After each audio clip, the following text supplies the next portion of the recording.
홍명보호가 다시 한번 300, 103을 가동했으나 유럽의 다크호스 노스트리아 앞에서 힘을 쓰지 못한 채 다시 한번 고개를 숙였다. 홍명보 감독이 이끄는 대한민국 축구대표팀 D12위은 1일 한국 시간 오스트리아 빈의 에른스트 하펠 경기장에서 열린 오스트리아 D14위와의 평가전에서 후반 3분 홈팀 미드필더 마르셀 자비처의 내준 골을 만회하지 못하고 0대1로 졌다. 홍 감독은 오스트리아를 맞아 최정예 선수들로 라인업을 꾸렸다.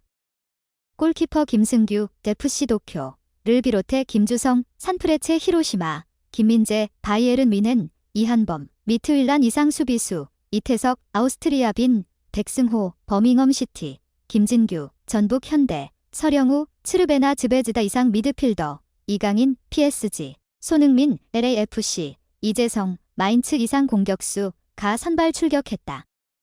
코트디부아르전에 이어 다시 한번 3-4-3 포메이션을 꺼내들었다.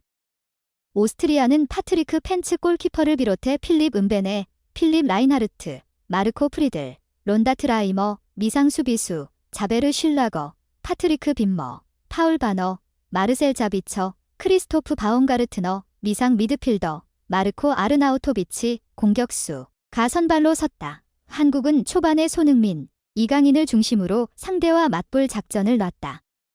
전반 2분엔 손흥민이 페널티 지역 왼쪽을 헤집고 들어간 뒤 슈팅을 날렸으나 상대 수비 벽에 막혔다. 한국이 빠른 역습으로 오스트리아 문전을 노리는 동안 홈팀은 빌드업으로 경기 주도권을 장악하면서 서서히 한국 문전을 파고들었다.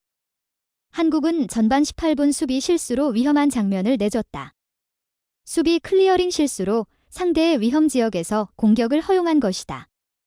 슐라거의 패스를 바움가르트너가 제대로 슈하지 못하면서 실점을 면했다. 한국은 전반 21분 김주성이 부상을 당했다.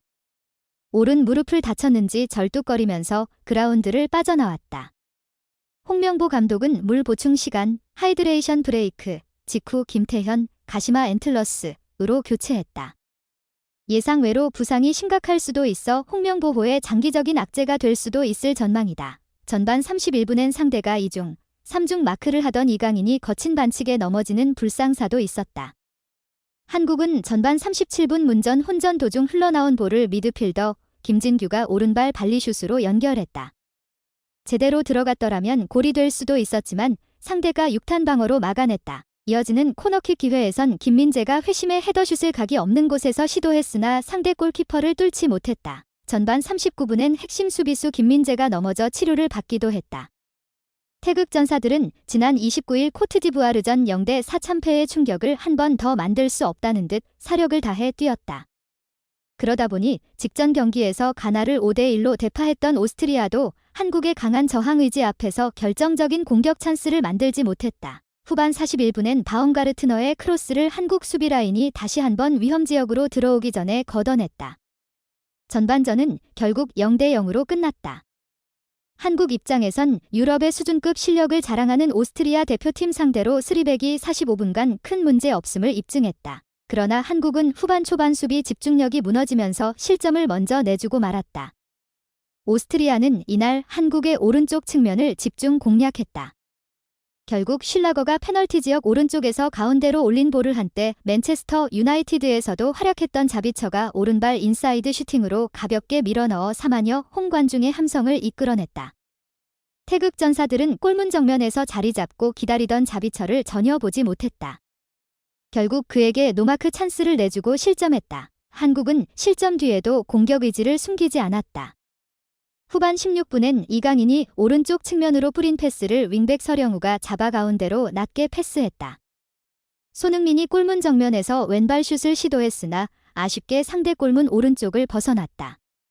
결정적인 찬스는 아니었지만 손흥민의 번뜩이는 재능이라면 충분히 넣을 수도 있는 골이었다. 손흥민도 땅을 치며 아쉬움을 감추지 않았다. 한국은 후반 18분 이태석, 김진규, 이재성이 빠지고 양현준, 홍현석, 황희찬이 들어가 분위기 반전을 도모했다.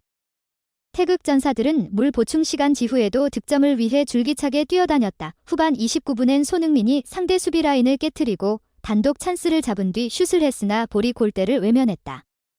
후반 32분엔 왼쪽 측면으로 자리를 옮긴 서령우가 상대 클리어링 실수 뒤 잡은 페널티 지역 왼쪽 찬스 때 왼발 발리슛을 시도했으나 정확하게 맞지 않았다.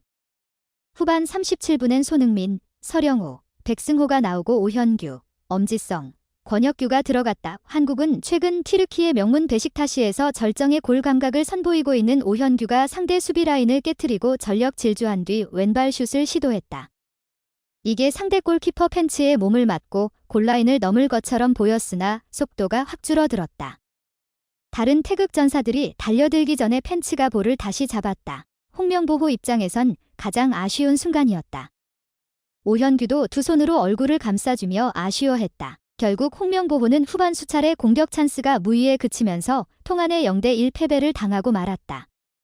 한국은 이번 A매치 브레이크에 열린 2연전을 위해 유럽으로 건너와 28일 코트디부아르전, 1일 오스트리아전을 치렀으나 각각 0대4, 0대1로 패하고 말았다. 2연패도 한숨이 나오는 결과지만 2연전에서 한 골도 넣지 못했다는 점 역시 뼈아프다. 지난 2018년 6월 세네갈전 0대2, 스웨덴전 0대1 이후 8년 만에 무득점 2연패를 기록했다. 홍명보호는 오스트리아전을 끝으로 해산하며 5월 18일경 2026 월드컵을 위한 최종 소집 훈련을 위해 다시 모인다.